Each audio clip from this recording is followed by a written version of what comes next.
just started out and you're wondering, how do I get access to the necessary apps to help a client? Or if you are a business owner and you're thinking about hiring an automation freelancer or an automation agency, and you're wondering, how do I safely and securely give access to the necessary apps so these people can help me? I'm going to answer these questions because I have been in the automation space myself since 2016. I'm an automation freelancer and agency owner. And I'm just going to talk about the best approaches I've seen from my experience, and also just other important considerations to make when it comes to data security and privacy. I'm going to quickly give you a summary of the 3 best approaches and then go into each one with a bit more detail. So the best 3 approaches in my experience are, if you can invite someone as a team member to the app or the software, that's the best. Next is using a password manager that allows sharing of passwords. And then thirdly is sharing a username and password in a safe way, and then having the freelancer save that information into a password manager. Those are the best approaches in priority from best to worst, in my opinion. The first one, adding someone as a team member to the app or the software. Let's say you have a CRM or a Zapier account, for example, and you need someone to get access.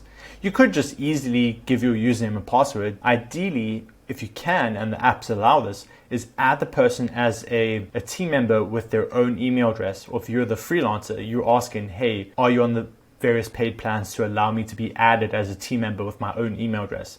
That's always preferred, because let's say you stop working with the freelancer, or if you are the freelancer and you stop working with the client, you can just then remove them as a team member. They're no longer going to have access. They can't see into your business if you're not working with them any longer. So that's great data safety and privacy. And that's definitely the preferred approaches if you are on a plan that allows you to add people as team members on their own accounts. Now, the second approach, if we don't have that as an option, is, are we using a password manager that allows us to share passwords? I'm going to bring one up that does this very, very well, and one I'm a fan of and I use personally, and that is LastPass. So LastPass is a great password manager. I've used it myself for a long time.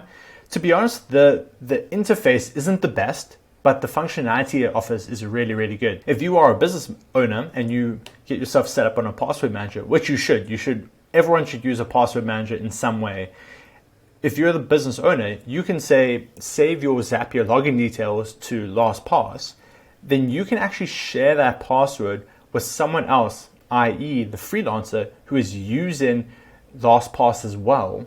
But because LastPass has an automatic fill functionality, what it does is it will actually automatically fill your login details to Zapier or your CRM or your Stripe payments or anything like that without the person you shared the password with actually ever being able to see the password. So for some reason, it doesn't allow automatic fill on its own website. But what it would do is it would come here and I would say, I want to log in with these details. So it would be your business account for your Zapier login or CRM, and it will automatically fill in the password without the person you shared it with ever seeing the password. And they can't edit it, they can't view it in any way. LastPass already has a great way of not allowing that to happen. And the great thing is, let's say you stop working together again, you can just revoke that sharing and the person's not going to be able to log into your details anymore. You can change the passwords. They will never see what that new updated password is. So it's a really great way and safe way if you can't add a person as a team member on their own email account. Now, a third option is, let's say we can't add someone as a team member, and me as a business owner, I'm not using LastPass. Also, the freelancer's not using LastPass.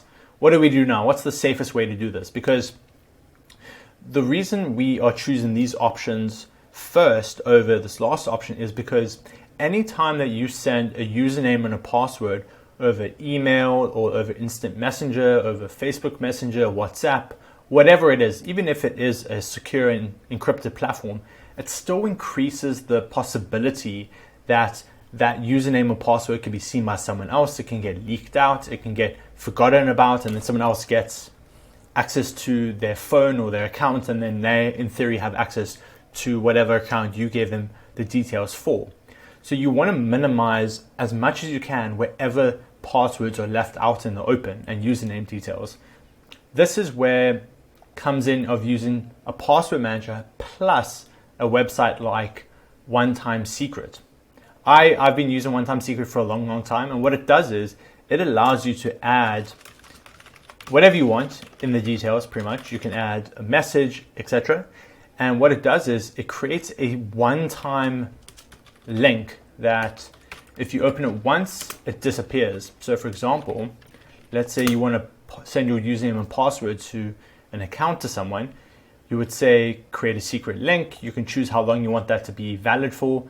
If I'm on the phone with the person and I need to send it, I'll make it just 4 hours or something. I'll create a secret link. And then if I open this link now, so you would send this link to whoever you want to get access to this username and password. They can view it only once. So that we'll show it only once. It gives you it. They would ideally save this username and password into their own password manager in that case. They would take that and go save it into Bitwarden or into LastPass, for example. So that's a secure way to have it saved. Again, you don't want that person to then go save this now in a text file somewhere on their computer, because again, it creates that opportunity for things to get copied or things to get out there, or things to get forgotten about, and that's not good data security. So what you would do in that case is, I was saying, you would send it using an app like OneTimeSecret that's more secure because it only exists once, and then you would save it into a password manager for that automation freelancer to then go access your account, or if you are the automation freelancer, to go access the client's account. Now the question is, if we share the passwords in this way, of we had to share them via username and password with like OneTimeSecret, how do we then make sure after we stopped working with someone that the information is going to be safe? Unfortunately, there isn't a perfect approach to this, but this is where a good standard of procedure comes into play. It's a good automated process that you keep in your business. In this case, if you're the business owner, it would simply be, when I stop working with this person, I will remind myself to ask them to remove the password. Or if you're the automation freelancer, to give your client the best experience, part of your process and professionalism can be, when I finish working with a client, if I'm not going to be working with them on an ongoing basis, I will remove their saved details in the first week after not working together type of thing, or after the project wraps up.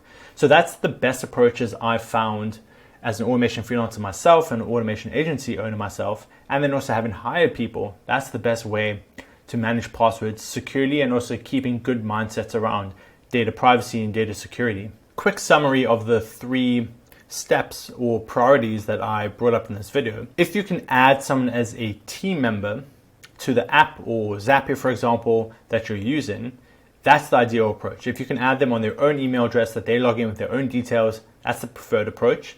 If not, the next step is, are we both using a password manager like LastPass that allows us to securely share passwords? That's the next priority. If we can use that, that's definitely better. If we don't have that either, if either the business owner and or the freelancer aren't using something like LastPass so we can share passwords, then we want to securely pass the username and password using a software like OneTimeSecret, a website like OneTimeSecret, and then have them save it securely into a password manager and then delete it after finished working together, for example. So that's the 3 approaches that I take when it comes to sharing passwords and keeping things nice, secure, and private where you can.